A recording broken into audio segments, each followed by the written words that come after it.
All right, hey guys. Sorry I'm a little bit late. Having kids sometimes does that to your schedule, but I am so excited to be sharing with you something I do pretty much every Halloween. Discuss should Christians celebrate Halloween, and I try and give kind of a historical look and a biblical look because the truth is, people have a lot of very strong opinions about Halloween. So before we get into any of it, let me start with literally the most important thing. And you can let me know this in the comments. I think this is really important. What's your favorite kind of candy and why is it Reese's? All right, so that's the most important thing. Now that that's out of the way, we can fight about stuff that matters way less. It's a time of year where today I'm going to drive into a big divisive issue that many churches debate.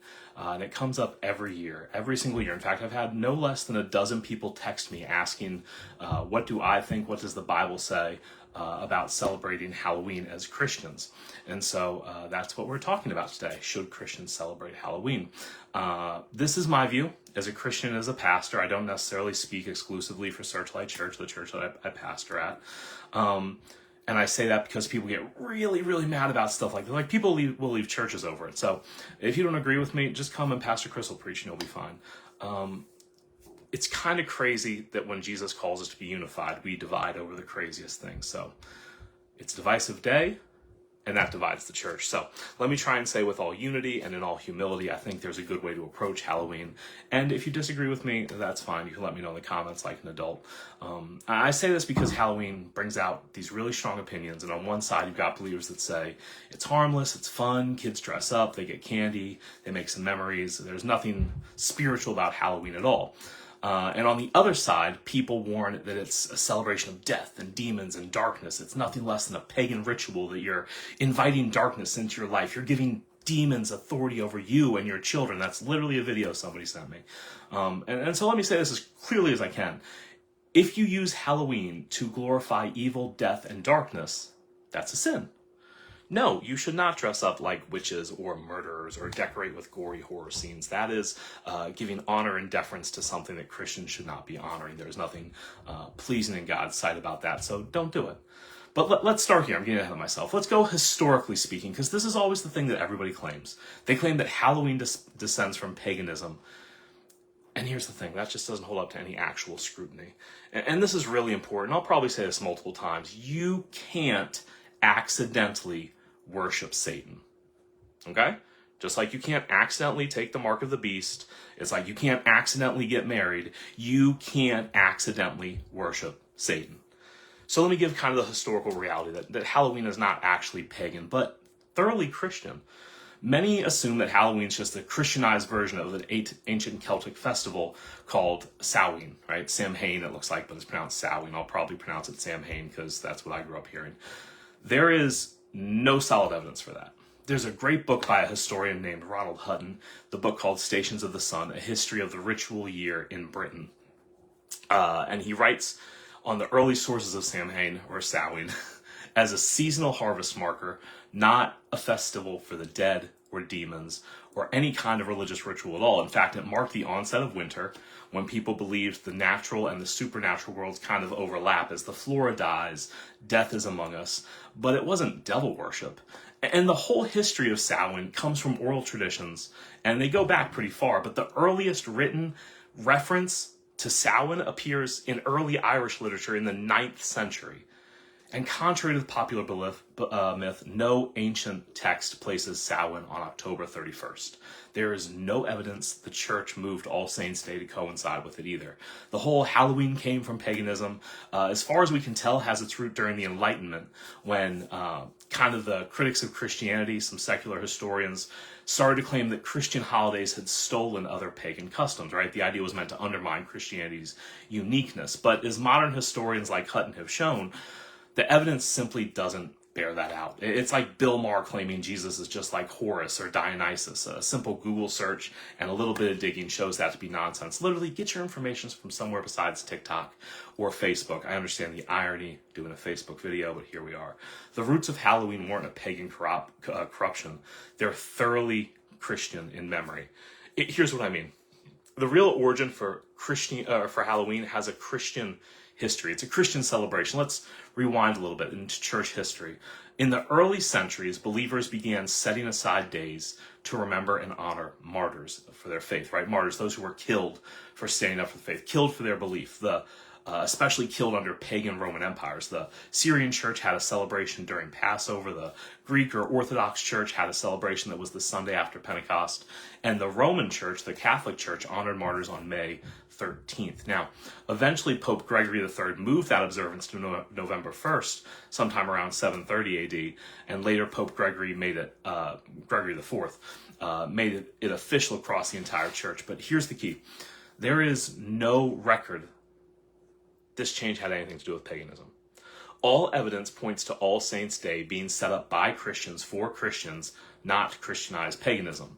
Now, why did the early church honor martyrs? And that's kind of part of this macabre kind of thing. Well, it's because they viewed death differently than we do. Early church father Tertullian once said, "The blood of the martyrs is the seed of the church." For them, remembering those who died in Christ wasn't morbid. It was a declaration that death has been defeated. It was a reminder that those who died to spread the gospel did not die in vain, and they should be remembered. In the martyrdom of Polycarp, which is one of the early Christian writings, Polycarp was the disciple of John the Apostle. So we're talking, first century, early second century.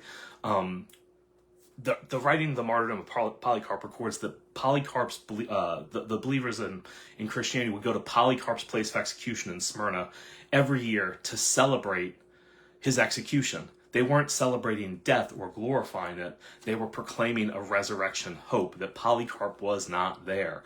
And that's the same spirit behind All Saints' Day, this idea, not fear of death, but faith in the one who conquered death, hell, and the grave. And so we know that Hebrews 12:1 says we are surrounded by a great cloud of witnesses.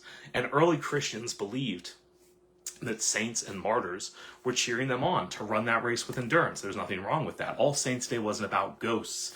It was about glory, God's glory, a glory worth dying for so all could hear, and that's what it's meant to commemorate.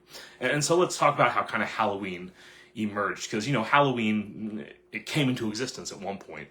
The church history kind of goes like this. In about 609 AD,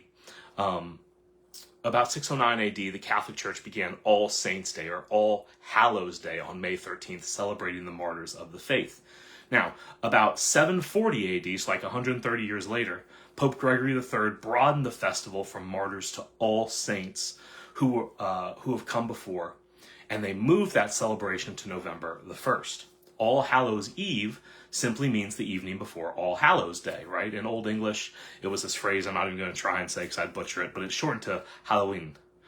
All right, and it began All Hallows' Eve as a vigil before the feast, right? All Saints' Day was meant to be a feast. It was meant to be a celebration. It was meant to be something that everybody kind of focused and gathered around. It was a feast day, which the Catholic Church is kind of big on. And All Hallows' Eve was literally the evening before All Hallows' Day.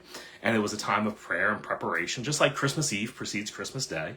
All Hallows' Eve precedes the celebration of All Saints. And so centuries later, after they already celebrated All Hallows' Eve and All Hallows' Day, they added what was called All Souls' Day to be celebrated November the 2nd, to remember those in purgatory. It's around 1000 AD. There's money to be made about this. It's about 150 years before the Great Schism. Not a pretty time. But all 3 days form what medieval Christians called Hallowtide, or the Triduum of All Hallows. None of them were pagan in origin. They're rooted in the Christian desire to remember the faithful departed, to celebrate the resurrection hope, and affirm the victory of Christ over death. Halloween's roots aren't demonic. They're devotional.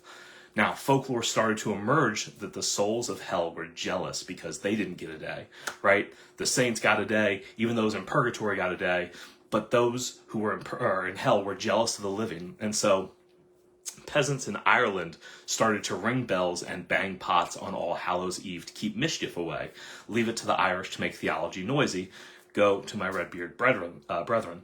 Later in France, during the Black Plague, right, in the 15th century, Catholics began what was called the Dance Macabre, or the Dance of Death, dressing up to remind people of mortality, not to worship death, but to confront them with it and remind them the necessary need of redemption, of salvation. The Dance Macabre depicts skeletons. Maybe you've seen these pictures or these motifs of figures of death leading people of all social strata, from popes and kings down to children and beggars, in a dance towards the grave. It emphasized that death was the great equalizer. It came for us all, something very present in mind during the Black Plague when the bulk of Europe was eradicated. And so when the French and the Irish immigrants came to America, they brought these customs. Mix in a little bit of Guy Fawkes Day from England, right, which involved costumes and bonfires and mischief, and you get this melting pot of European traditions that became what we now call Halloween. So it comes from Europe, it comes from folklore, it comes from taking this mix of Catholic celebrations and adding on local festivities. And so it came to America, and by the early 1900s in America, Halloween was a community event, not a cult ritual, something that whole communities did. But in about 1933, things got so wild, the vandalism in towns got so bad, they actually dubbed it the Black Halloween. And so in response to these vandalism, this mischief, these kids running around being idiots, neighbors started organizing parties, Halloween parties, parades, and safe places to give kids candy to channel that chaos.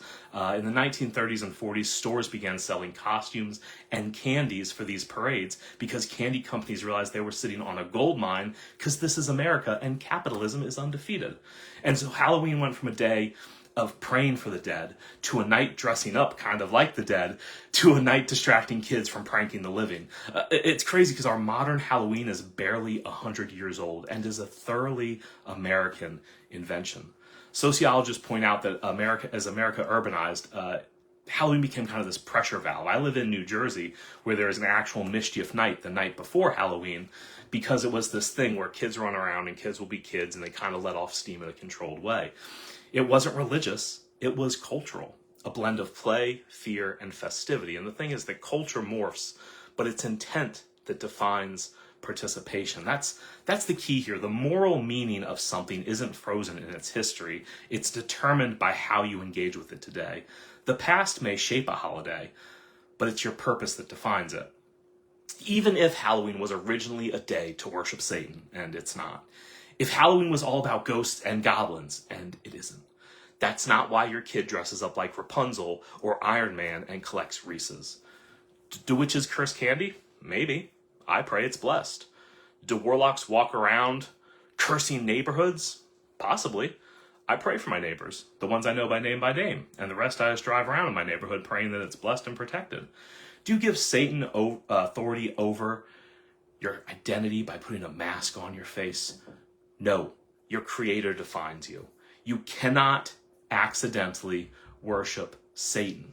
You cannot invite Satan into your home if the Holy Spirit dwells there, right? There's an old sign. The only ghost here is the Holy Ghost. So let's talk about it. What does the Bible say? We've got the past, we've got the history, the church history, the folklore history, the cultural history in America. What does the Bible say? Because in the end, that's my area, right? As a pastor, what does the Bible say about celebrating Halloween? Paul gives us a framework in 1 Corinthians 8 and Romans 14 where the believers argue over the food sacrificed to idols and sacred days. And so here's what Paul says, 1 Corinthians 8:4. You can look this up yourself. So what about eating meat that's been offered to idols? Well, we all know that an idol is not really a god and that there is only one God. He continues, but you must be careful so that your freedom does not cause others with a weaker conscience to stumble. So what Paul is saying is if your conscience is clear and you're not sinning, you don't need to fear what pagans do with their meat because idols have no real power. Even if you eat food that was laid on pagan altars, sacrificed to the glory of pagan gods, if it doesn't cause you to stumble, eat the steak. Enjoy it. Slap some barbecue sauce on it. Because someone else's intent does not carry spiritual authority over you. Even if someone somewhere cursed the candy doesn't have power over you. 2 Thessalonians 3:3, but the Lord is faithful. He will strengthen you and guard you from the evil one. 1 John 4:4, the spirit who lives in you is greater than the spirit who lives in the world. You are not worshiping the devil by letting your kids dress up as Mario and Luigi. You can't accidentally worship the devil. Worship is a choice, an act of will. We need to stop pretending that the devil is stronger than Christ in you. Is there a devil? Yes. Is he a little guy with red horns and a cape? No, that's a caricature. It's almost mocking him, which was one of the points of dressing up like the devil, to mock him. Martin Luther said the devil can't stand one thing, scorn. He can't bear to be laughed at. And Halloween was a way of making a joke of the devil, not worshiping him. If you believe in the Holy Spirit's power, we should act like it. There is a devil. You have an enemy of your heart. But listen, putting some spider webs on your bushes and a pumpkin on your front door and going and asking for some starburst doesn't make you a devil worshiper. It makes you an American who likes free things. Evil doesn't rub off on you like glitter from a kindergarten art project. Paul drives that home again in 1 Corinthians 10, verse 25 and 26. So you may eat any meat that is sold in the marketplace without raising questions of conscience. For the earth is the Lord's and everything in it. In other words, God's ownership extends to the candy aisle. And finally, this is kind of the guiding wisdom Paul leaves in Romans 14:22. You may believe there's nothing wrong with what you are doing, but keep it between yourself and God. Blessed are those who don't feel guilty for doing something they have decided is right. But if you have doubts about whether or not you should eat something, you are sinning if you go ahead and eat it. So here's the conclusion. If your conscience tells you not to participate, obey it. If you feel like you should not celebrate Halloween, then it is sinful for you to celebrate Halloween. Don't do it. I'm not trying to convince you that it doesn't matter. Go celebrate Halloween. If it's not a big deal for me, but it's a big deal for you, then for you it's a big deal. I'm just offering you information to make a informed decision, not trying to change your mind. If your conscience says it's a sin, to you it is a sin. Do not participate. But, it's not for everyone. It's what we call a scruple. One of the things that there is a gray area in, a matter of conscience. So don't let the fact that you don't celebrate a day puff you up or tear down others like so many people do on TikTok and Instagram and in my Facebook private messages saying, because I say Halloween isn't that bad, we must be some apostate, false prophet, Jesus-hating, cheap knockoff Christian because we say that celebrating a day designed to honor Christians who died for their faith is somehow apostate. Those people are guilty of pride and a hypocritical pride, and that is 100% a sin with no gray area. So then if your conscience is clear, walk in the freedom of your faith, not fear, and be kind to those who don't feel the same way as you do. Fear-driven holiness is always counterfeit holiness. Paul said the Spirit of God does not produce paranoia. It produces peace, right? 2 Timothy 1:7. For God has not given us a spirit of fear and timidity, but of power, love, and self-discipline. Listen, we are not called to run from the culture, but to redeem it. That doesn't mean joining in every trend. It means living confidently in the world, knowing Christ's victory is total. Romans 8:38-39, Paul says, I'm convinced that nothing can separate us from God's love, neither death, nor life, nor angels, nor demons, neither our fears for today or our worries about tomorrow, not even the power of hell can separate us from God's love. Fear isolates us. Faith engages you with God and the community. So let me close with this idea. Halloween is an opportunity. If you have no scruples about it and don't feel guilty about celebrating Halloween, go ahead. Should you celebrate Halloween? That's between you and God and your conscience. I will be, because my daughter wants to dress as Rapunzel and I'm going to be a scary pumpkin and we're going to get free candy. So let me get practical. Halloween night is the one night of the year when your whole neighborhood is outside. Instead of running from their car to their garage inside and you never see them, instead of them sprinting by or giving you a little wave, Halloween is the night that your entire neighborhood is outside. You can meet more people in a few hours than the rest of your year combined. Don't miss the best opportunity to outreach in the place where you live all year. Get your kids' costumes ready, grab some candy, and be the most generous house on the block. Full-size candy bars, baby. Get that reputation. Learn your neighbors' names, make some connections, exchange phone numbers, invite someone to church, start a friendship. You live where you live because God placed you there to reach and teach people to live and love like Jesus. Do not miss the opportunity to do that. You don't have to celebrate Halloween if it bothers your conscience.